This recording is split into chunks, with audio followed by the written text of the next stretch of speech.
যমুনার প্রত্যেকটা ইট তছনছ হয়ে যাবে।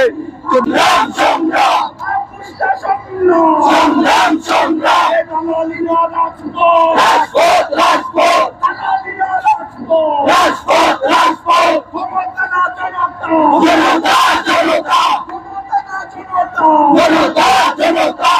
জানেন যে ইনকিলাব মঞ্চের আহ্বায়ক আমাদের শরীফ ওসমান হাদী ভাইকে হত্যা করার পরে আজকে 15 দিনের মতো সময় হয়ে গেলেও বাংলাদেশের সরকার এবং প্রশাসনের পক্ষ থেকে এখনো পর্যন্ত যে শুটার ফয়সাল করিম মাসুদ তাকে কিন্তু এখনো পর্যন্ত গ্রেপ্তার করতে পারেনি।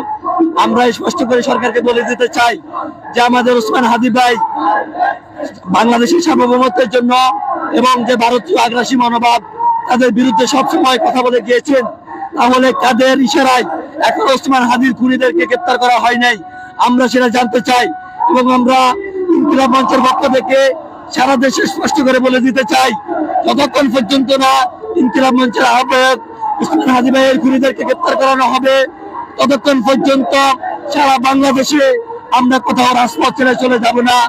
যতক্ষণ পর্যন্ত এদের শাস্তির মুখোমুখি না হবে, এদের বিচার সুনিশ্চিত করা না হবে, ততক্ষণ পর্যন্ত সারা দেশে আমাদের যে শান্তিপূর্ণ অবস্থান আমরা সেটা বজায় রাখবো।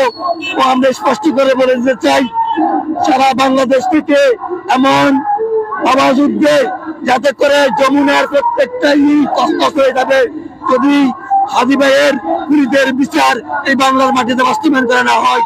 যদি এই আগ্রাসীদের, যদি এই খুনিদের এবং ভারতের যে আগ্রাসী মনোভাব তাদেরকে যদি শাস্তির মুখোমুখি করা না হয়, এদেশের জনতা, দেশপ্রেমিক জনতা ঘরে বসে থাকবে না, সারা দেশে দুর্বার আন্দোলন করে তোলা হবে ইনশাআল্লাহ।